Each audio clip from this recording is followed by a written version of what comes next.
Josh Jacobs is the best running back in football. The Jets starting quarterback, Mike White, who? And Christian McCaffrey, stock up, stock down. Let's talk about it. You are now listening to the Rival Fantasy Sports Podcast. Let's go.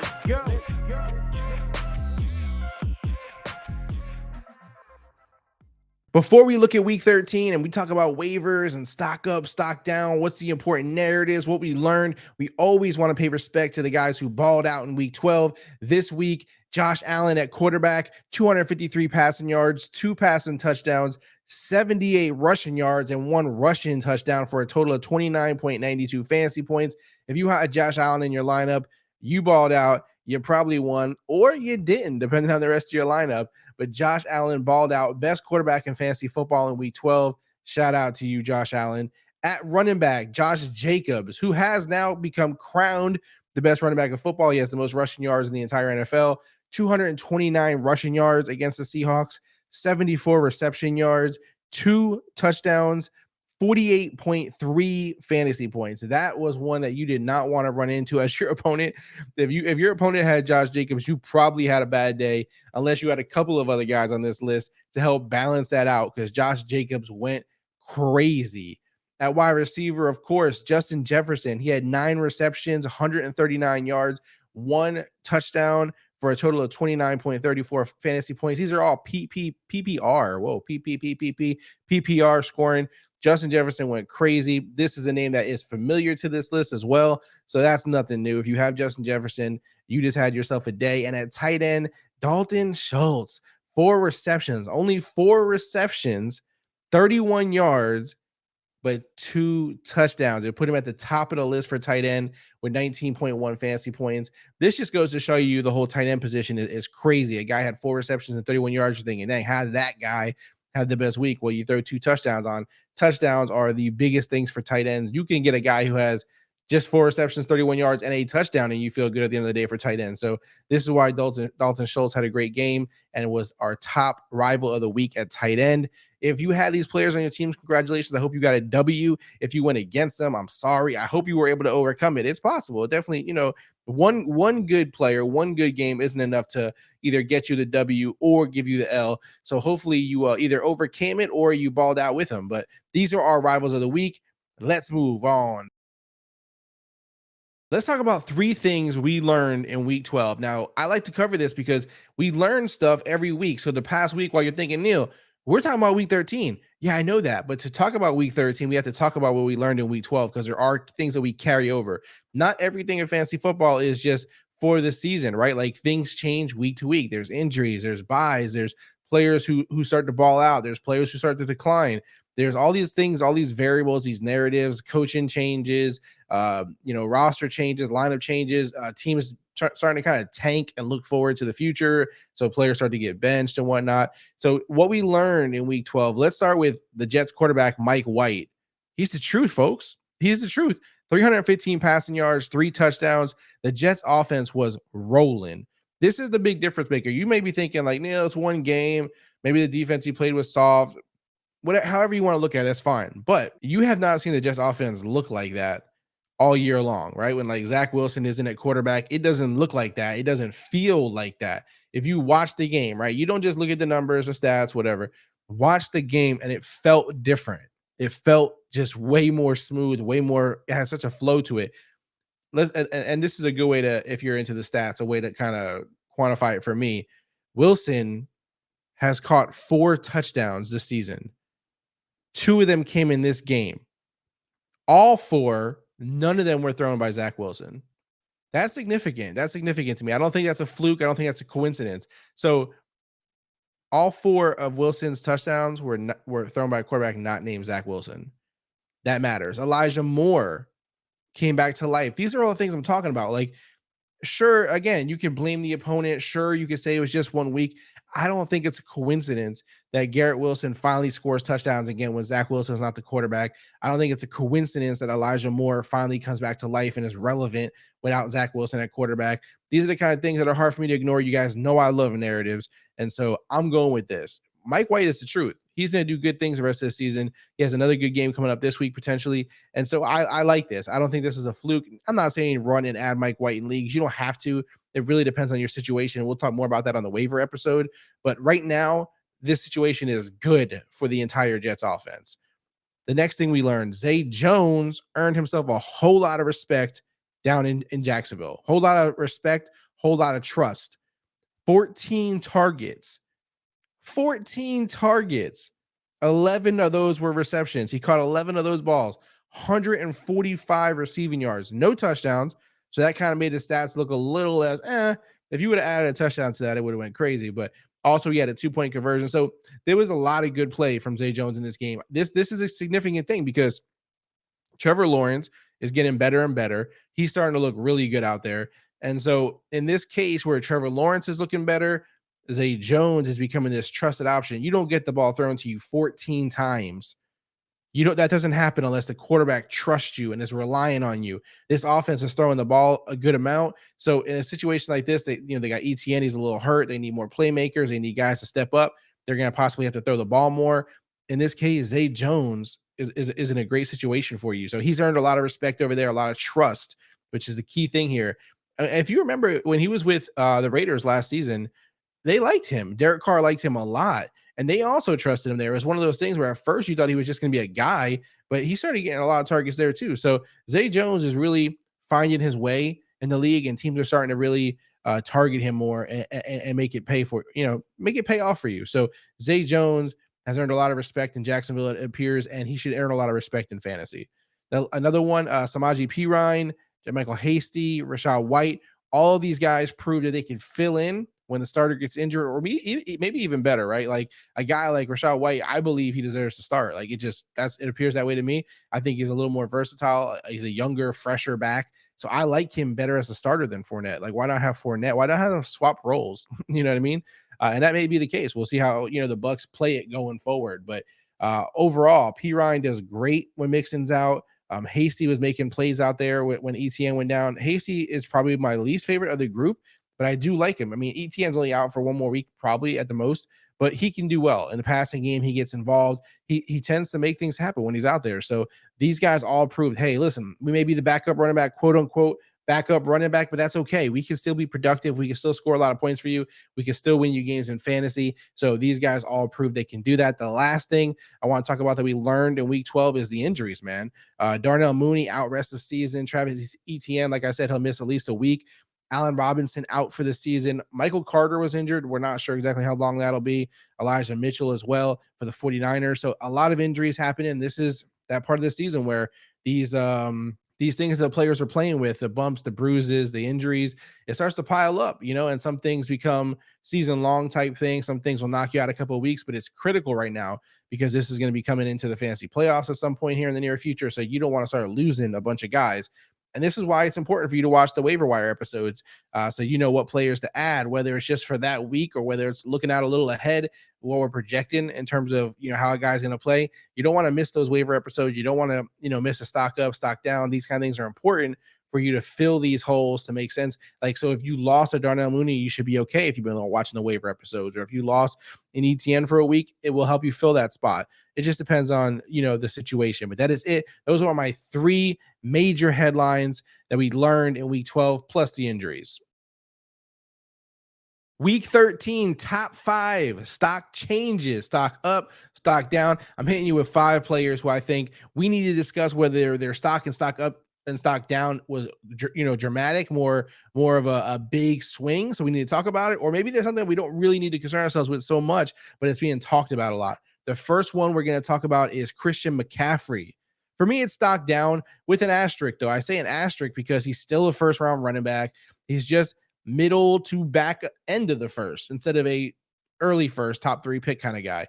Injuries are a true concern. This is obvious at this point. It doesn't matter what team he plays for, guys. Injuries are not like team specific. It's not, he doesn't get traded to the 49ers and then an injury issue goes away. This wasn't like a Panthers health thing. This is a overall Christian McCaffrey body type, whatever the case may be, situation. The way he plays hard, these kind of things are going to happen for him. And it's just going to be something you have to deal with. I say stock down just because people are asking about him. So I want to go one way or the other.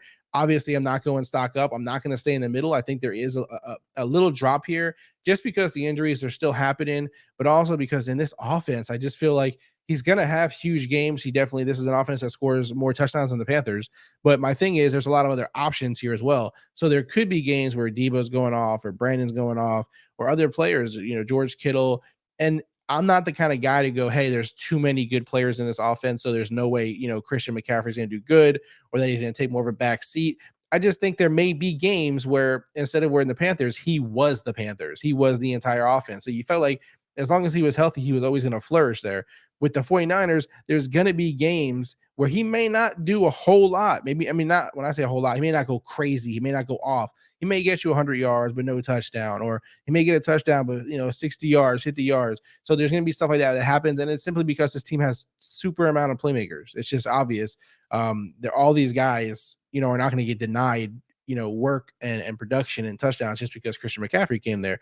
They're all going to split this work up. It's a good thing overall for everybody's health, for their workload, all that kind of stuff.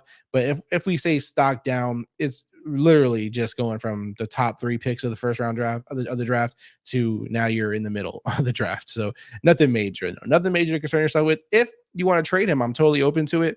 Again, you don't want to wait till he's healthy and things are doing a little better. Wait till he has a big game. Don't trade him while he's hurt. It's just not the way to do it. You got to think smart when you're doing trades. So if you're going to trade Christian McCaffrey, you wait till he's healthy. You wait till he has a big game, and then you sell him that way. You don't sell him injured after a bad game or after this weird narrative that, oh, they're not giving him enough carries, this and that. That's not the time you trade a guy like Christian McCaffrey. Brian Robinson, stock up, have to go here with stock up, especially because you guys know I'm someone who I like Antonio Gibson a lot. So I throw a little shade Brian Robinson's way every once in a while just because I don't like the way they felt like they just pushed Antonio Gibson out of the way. But stock up, he had 18 carries, 105 rushing yards, 20 receiving yards, even a touchdown. So the workload and production was up. Antonio Gibson hasn't pushed him out of the way because we thought for a second there Antonio Gibson was getting more work than Brian Robinson. So you're thinking, hey, maybe they are realizing that Antonio Gibson is the better player. But in fact, they're just going to keep going back and forth. They're going to give the hot hand the ball more production, more plays. It's just going to go back and forth. Both of them should be useful. Both of them should be good for you to go. But I did see a lot of people kind of panic selling, it felt like, on Brian Robinson for a couple of weeks there. So you don't have to do that. Stock is up. He's showing that he can still do it. The team is showing that they believe in him. They're still going to give him work, regardless of how good Antonio Gibson does as well. So Brian Robinson ultimately stock up. Christian Watson, stock soaring up, going crazy. I know in Dynasty, people already liked him a lot. Obviously, he's a Packer, which you can't ignore, but the last 3 weeks alone, right? He's been healthy. The offense has been kind of, it's the Packers, but they don't have, they just haven't been flourishing like you would think Aaron Rodgers would. He's older. It's starting to slow down. But Christian Watson, last 3 weeks, 32.7, 21.1, and 21 points, all in PPR last 3 weeks. This guy is quickly finding his way up the wide receiver tiers, quickly. And there's no reason to doubt this. There's no reason to go, hey, this isn't going to be consistent. I'm not saying he's going to score 30-something points every week or even 21. But at the end of the day, he's going to have really good games. He's a baller. He's fast. He can play football. Aaron Rodgers is a great quarterback. He's going to get guys the ball, whether they're behind, whether they're ahead. He's going to throw the rock. He's getting Christian Watson involved. He's, to me, the number 1 wide receiver in Green Bay, no question. I do like Romeo as well. So this is a fun little duo here that's coming to life here as guys get healthy. Hopefully Aaron Rodgers is healthy, and we'll see. I mean, obviously, you wonder about the future without Aaron Rodgers, but I think Christian Watson is a buy. Obviously, you're going to pay more for him now because he's killing it. However, Christian Watson, stock up. If you have him, I know some people like to sell players as soon as they start to do well. If you want to, obviously, you're going to ask for a lot at this point because you're going to sell all these good ideas. You're going to sell the idea that he's rising. He's gonna be one of the top wide receivers of football. He's got Aaron Rodgers. He's in the Packers offense. You're selling everything. You're selling all these ideas. Don't sell yourself short if you're going to sell a guy like Christian Watson, but stock up, crazy up.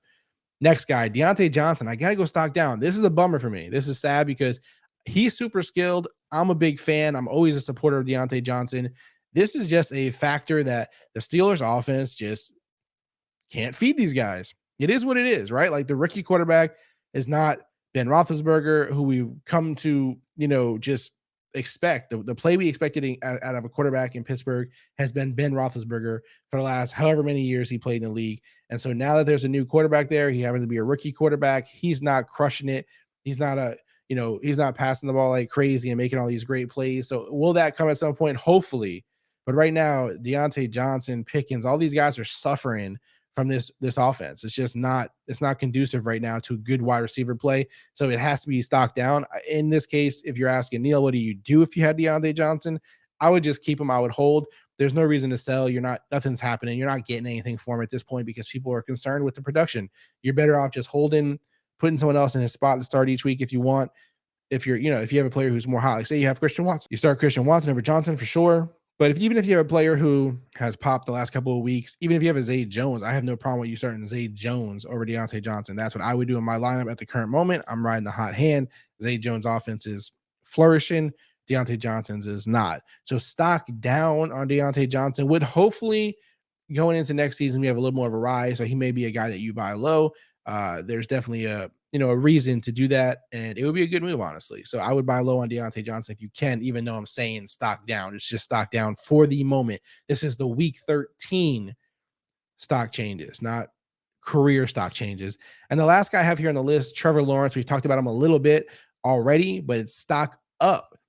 Starting to find his groove. That's all there is, plain and simple to it. The guy is talented. No one questioned that coming into the league. No one questioned, hey, is Trevor Lawrence good enough? Is he going to be, the face of a franchise? Of course he is. He's going to do really good. But he's starting to find that groove. He's trusting the new weapons. Don't forget, they loaded this guy's offense with all these new wide receivers. He's starting to find these things take time sometimes. I know people hate to hear that. As a fan of the Raiders, I hate to hear that. But new coaching, new players, new offense, new quarterbacks, whatever the case may be, they take time sometimes. It doesn't always flourish out the gate. So in the case of Trevor Lawrence, stock up. He's starting to find that groove. He's starting to trust these guys. He's throwing the ball like crazy. He's a leader, not just a really good player, not just a really good quarterback, but a leader. And you guys know I value that a lot. I value, is he a leader of men? Does he lead the locker room? That's important to me. That's an important piece of this to me. I don't just look at the stats. I don't just look at what did he do at the combine? What are his stats last season? Can this guy lead men? And it appears so. It appears Trevor Lawrence can do that. So stock up on Trevor Lawrence. That is our week 13 top 5 stock exchange changes. You guys tell me what you think. Is there any certain players on this list that you think should be opposite of what I'm saying? Do you have a player who you think their stock has swung in a gigantic way, up or down? Let us know in the comments. Shout out to everybody on YouTube. Hit the subscribe button, turn on notifications. You can be alerted of our future episodes as soon as they drop, whether it's a clip, whether it's the full episode, whatever it is, you won't miss a beat. I appreciate your support. Remember, guys, when I look at the analytics and it says 90% of the people who watch this aren't subscribed, that sucks. I want to see a higher number than that. And you guys are the only ones who can help us do that. So please make sure you hit subscribe if you're watching. It means a lot. Lots of love to everyone who's listening on the Apple Podcast or Spotify. You can also, if you're watching on Spotify, we also have the video up on there too. So just kind of an extra level, just in case YouTube isn't your thing. If you're watching on Spotify, there's also video. Otherwise, if you're listening on Apple Podcasts, it's just audio. Same thing there though. If you're already subscribed, thank you. If you left a review, thank you. If you haven't, please take 5 seconds, leave a review, hit subscribe. We appreciate it. As always, you can find us on Twitter and IG and TikTok at Rival Fantasy. Follow us there. We put out a lot of content throughout the week, all different stuff on different platforms. Again, if you follow us there, let us know. Send me a quick message. Hey, Neal, I listen to the show. I'll follow you back. Let us know. Again, if I don't know you're a listener, if I don't know you're watching, then it's hard for me to keep up with the pace. So just let me know. And most importantly, visit rivalfantasy.com, create an account, make a deposit, start having fun while you're enjoying the game. Sweet promo running right now, 100% loss protection, up to $50. You could play challenges. You could play bingo. You could play fantasy book. It's all available for you. NFL, NBA going right now. Rivalfantasy.com. Sign up. Tell them Neal sent you. We're out.